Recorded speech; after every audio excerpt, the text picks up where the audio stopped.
From the New York Times, I'm Sabrina Tavernisi, and this is The Daily.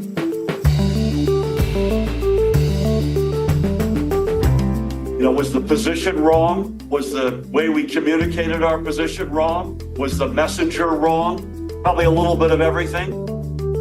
Democrats, devastated by their sweeping losses in the election, are starting to sift through the wreckage of that defeat. This entire election, in my estimation, was sealed the day that Joe Biden announced he was running for re-election. This is the president who has been the only person has been able to beat Donald Trump. With political leaders from all corners of the Democratic coalition pointing fingers. We can't be defined by the far left. We're a much broader party than that. I don't think we should run away for standing up for trans rights, for standing up. Arguing over the party's direction. Bottom line, if you're an average working person out there, do you really think that the Democratic Party is going to the max, taking on powerful special interests and fighting for you? And wrestling with what it stands for. I think the overwhelming answer is no, and that is what has got to change. Today, my colleague Reid Epstein on the reckoning inside the Democratic Party and where it goes from here.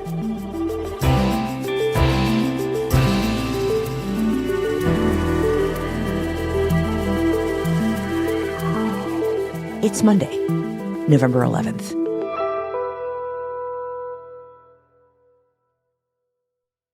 Reid Epstein, hello. Hi, Sabrina. So I'm happy to see you today. I am also happy to see you today. I'm glad we're both awake after this week. I know. You must not have slept very much. Not as much as I would have liked. But congratulations, you're home, and we're going to have a conversation. Let's do it. So this election has delivered a pretty devastating loss to the Democratic Party. We're less than a week out, but tell us what the conversation has been like so far within the party about what happened. Well, there is a lot of rending of garments, as you might expect, after what was really a comprehensive national defeat. Kamala Harris lost ground compared to where Joe Biden was in 2020, just about everywhere in the country. Blue states, red states, cities, suburbs, rural areas. Kamala Harris is on track to lose the popular vote, which would make her the first Democratic nominee since 2004 to lose the popular vote. It's a little bit early for the granular demographic data that party officials rely on to determine precisely what happened. But in these early days after the election, what we're seeing is a lot of blame being thrown around, most of which fits within people's preconceived notions of what the right message or strategy is to win elections. And what are Democrats starting to identify here? What are they saying? Well, the big picture explanation that they are offering is that Joe Biden was unpopular. His stewardship of the economy was judged to be poor, and Vice President Harris did not offer an alternate explanation of what she stood for or what she would do if she were elected president. That is really the overarching issue that Democrats seem to agree on at this point. There was an implicit agreement when Joe Biden ran for president in 2020 that he would only run for one term. It wasn't something that Biden said out loud or ever agreed to, but voters thought that that's what would happen. And after a honeymoon period during his first year, his numbers got pretty bad and never really recovered. Voters thought he was too old to run for president, and we could all see, people who watched him, that he was diminished from where he was when he ran in 2020. But Biden chose to run again, and everybody that you talk to from the Biden campaign kept saying that it didn't matter necessarily that President Biden was old or that people were unhappy about his stewardship of the economy, because they were going to make the election about January 6th and Trump's being a threat to democracy and abortion rights. And Democrats who are sympathetic to Harris believe that by the time she became the nominee, that President Biden had put them in such a significant hole that it was just too deep for her to dig out of. And anger about the economy was so great that she could not recover from it. And in this postmortem, are there people in the party who are questioning whether Harris herself was actually the right choice of candidate? I mean, I remember when Biden dropped out, there was this question of whether there could be a mini primary to choose someone new. Right. By the time that President Biden dropped out in late July, it was just a couple of weeks before the Democratic National Convention began. And there was not time to hold anything that would have resembled a competitive primary process. And so party leaders, almost instantaneously all decided that she would be the nominee. Obviously a huge disappointment for you and the Democrats. How are you feeling? Well, on the presidential level, but that wasn't necessarily what people like Nancy Pelosi thought would happen. In an interview with our colleague Lulu Garcia-Navarro that aired over the weekend. Should there have been an open primary, though? Well, see, we thought that there would be. The anticipation was that if the president were to step aside, that there would be an open primary. And as I said, Pelosi said that her preference would have been for there to be a competitive primary to replace President Biden. And because the president endorsed Kamala Harris immediately, that really made it almost impossible to have a primary at that time. If it had been much earlier, it would have been different. But that's not... Pelosi blamed Biden for waiting so long to get out of the race and said if he had dropped out sooner, there would have been time for a competitive process to anoint his replacement. And remind us what the thinking was at the time. Like, why did Democrats think running Harris was the right choice, given the fact that she was the vice president in a pretty unpopular administration? One of the bets that Democrats made, and some of them told us at the time, was that she would get the advantages of incumbency, but also be able to run as a change candidate because she would have been the first woman president and the first Black woman president, the first South Asian president, that they were changing the wrapping around the presidency, but running with the same box inside. I'm curious if some of what you're hearing from Democrats is a concern about that wrapping, as you're calling it. A Harris win would have been, as you say, a historic first. She's a Black woman. Do Democrats feel like that played a big role in what eventually ended up happening in the result? Absolutely. There's a lot of discussion about sexism and racism in the country. Before Election Day, Democrats were bragging about what looked to be, from polls, a historic advantage among women voters. But now that Harris has lost, there are conversations happening in the party about just how reticent the country is to elect a woman to be its president, and how powerful some of the gendered attacks that Trump and Republicans launched against Harris were effective, and what can be done to mitigate those other than just keep running men for office. But also, she was stuck with a pretty difficult hand to play. I mean, she inherited a pretty unpopular platform from President Biden.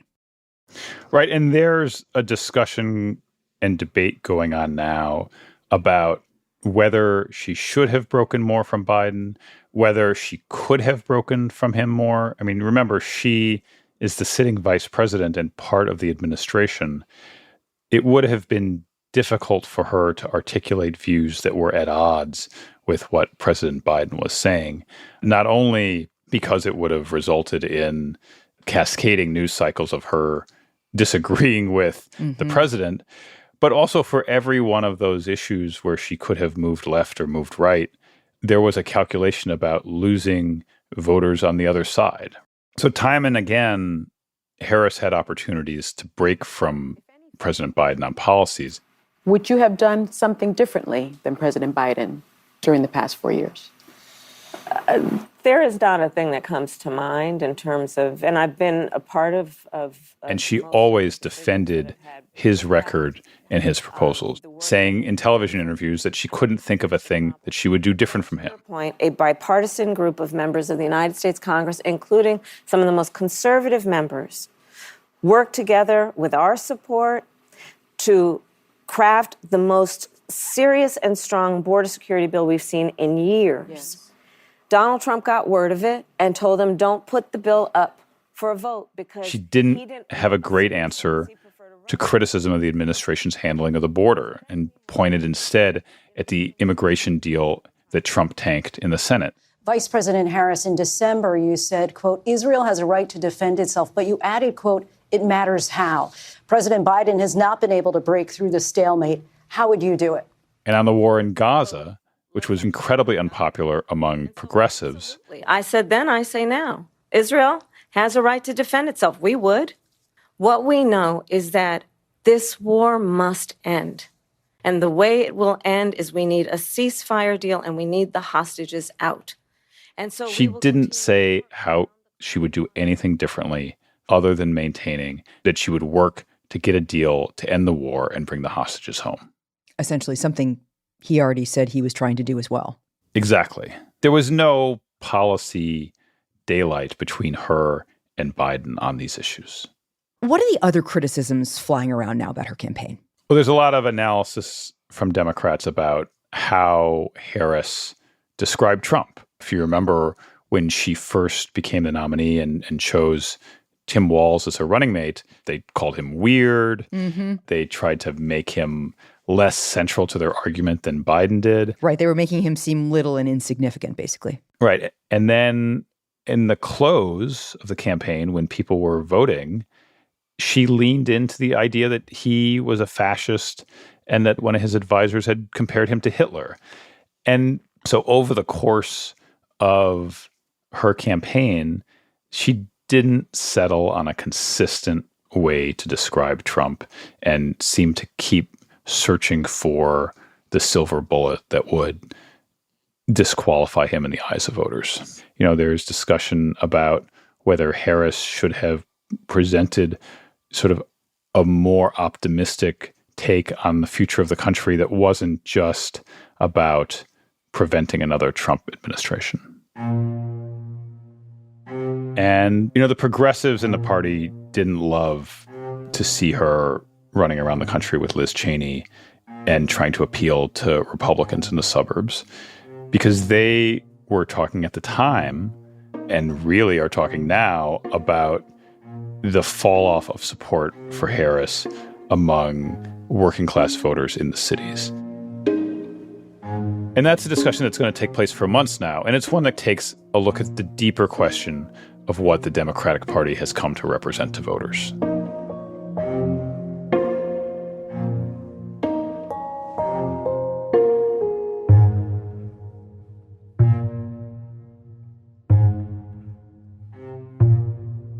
We'll be right back.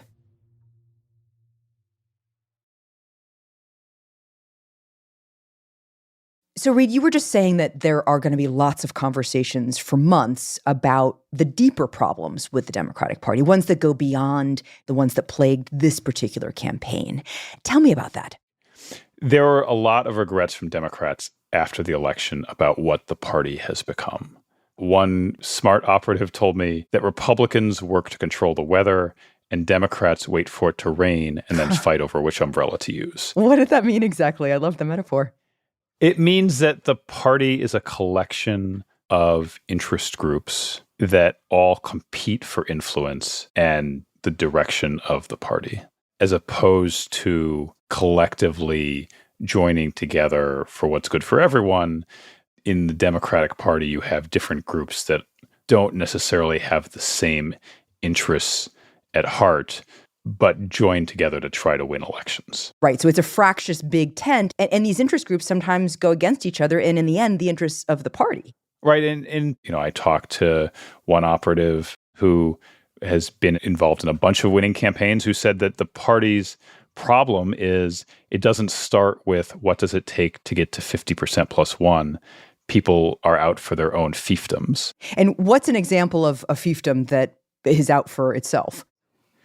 Well, one thing that a lot of people have touched on is the issue of identity politics and how much Democratic candidates must appeal to every piece of their coalition at the expense, perhaps, of winning over moderate or independent voters who might be uncomfortable with some pieces of the Democratic coalition on social issues. Hmm. And it has led to a perception, some of these Democrats believe, that the party cares more about things like fighting for transgender people to participate in sports than economic concerns that affect far more voters in America. I talked with Seth Moulton, a congressman from Massachusetts, who ran for president in 2020. And he has 2 daughters, and mentioned that he does not want them to be competing in sports against transgender women. Hmm. And that he's supposed to be afraid to talk about that as a Democrat.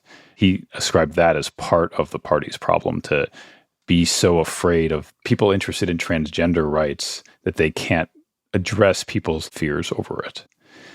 And this is a discussion that is going to be taking place in Democratic politics going forward. How do they speak in a way that is both inclusive of all of the members of their base, while also not alienating voters who might be uncomfortable with the pace of progress? So these critics are basically saying, if you want to appeal to a really broad swath of the electorate, don't focus on identity.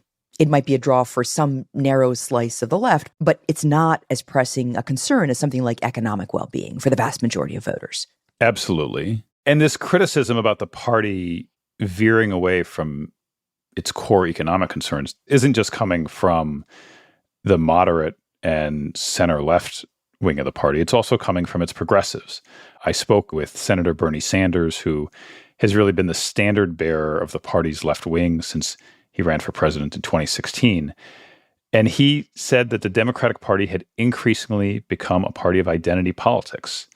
He said it does not understand that the vast majority of the people are working class, and that the reason voters are leaving the party is because it has taken its eye off the ball on core economic concerns that people like Sanders have been articulating for decades. What are people saying about that? Bernie Sanders has had a fractious relationship with his fellow Democrats for a long time. Nancy Pelosi said he is quite wrong. Jamie Harrison, the chairman of the Democratic National Committee, came out and attacked Sanders. Several people have noted that Sanders ran behind Kamala Harris in his home state of Vermont when he was reelected on Tuesday. Basically, what has happened here with Bernie Sanders' criticism is it ripped the Band-Aid off a wound that has been festering inside the party for a long time. And that being? Which direction the party should take. Should it be a party of workers and a party that defines itself in opposition to moneyed and wealthy interests, the way that Sanders would like it to? Or is it a party that can continue to win elections by relying mostly on college-educated voters and appealing to its various interest groups? I mean, it's hard to see that Sanders argument and not feel compelled by it. I mean, the party did lose working-class voters en masse. And it seems like for a lot of voters, one of the appealing messages of the Trump campaign was this sort of economic populism. Like, that's what resonated when you look at these election results. Right. Democrats are for sure having a conversation about the type of populism that Trump articulated and the wonkier proposals that Harris said she would do on the campaign trail. And Harris never quite found as easy to digest language as Trump did to talk about what she would do on the economy. Trump said there would be no taxes on tips. He said there would be tariffs on imported goods.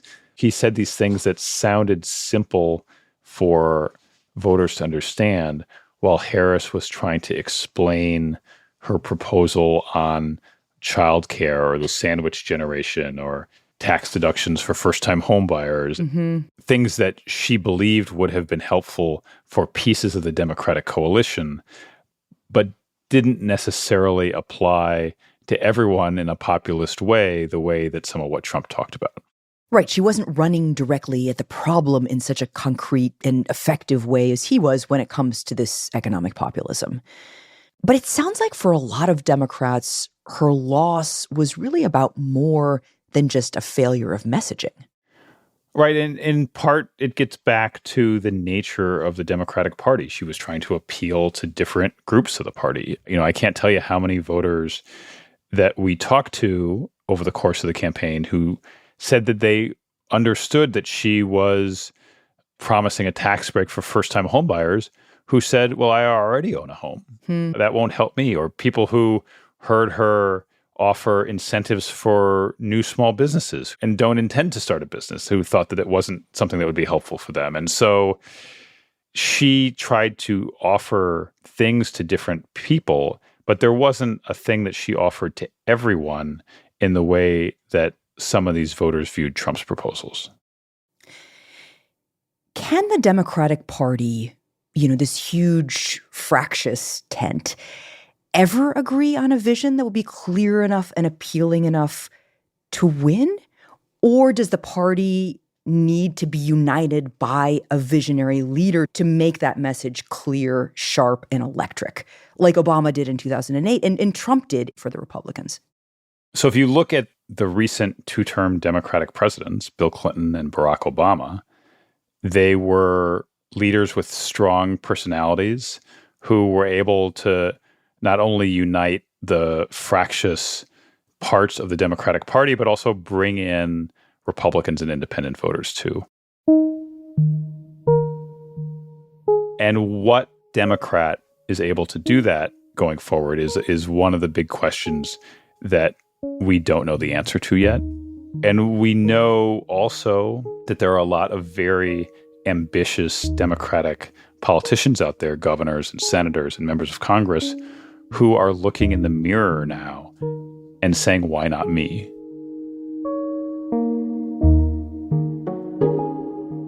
And it will be fascinating to watch this dance play out over the next couple of years as some of these very ambitious Democrats do things to try to put themselves in position to try to lead the party and run for president the next time around.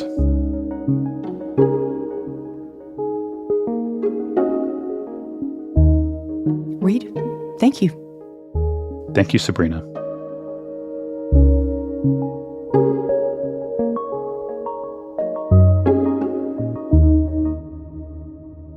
We'll be right back.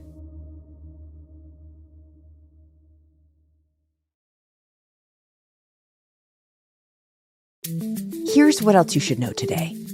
Over the weekend, President-elect Donald Trump won Arizona and its 11 electoral votes, flipping yet another swing state and bringing his final electoral college tally to 312. With his victory in Arizona, Trump has now won all 7 of this year's battleground states. Trump's victory over Vice President Kamala Harris in Arizona is a reversion to the state's traditionally conservative status. It has voted for a Democrat only twice since the 1940s, including in 2020, when Joe Biden eked out a win over Trump by just over 10,000 votes. And President-elect Trump said on Saturday that he would not invite Nikki Haley, his former ambassador to the United Nations, or Mike Pompeo, his former Secretary of State, to join his incoming administration. Pompeo and Haley were top officials in Trump's first administration, and in recent years, they had been critical of him. Both had backed U.S. support for Ukraine at a time when Trump and many of his allies have pushed to curtail American aid for allies and military involvement overseas. His announcement was seen as an early indication of the decision-making process of the president-elect as he navigates the ideological differences within the Republican Party. Today's episode was produced by Nina Feldman, Carlos Prieto, Sydney Harper, and Will Reed. It was edited by Mark George and Devin Taylor. Contains original music by Sophia Landman and Pat McCusker, and was engineered by Chris Wood. Our theme music is by Jim Brunberg and Ben Landsverk of Wonderly.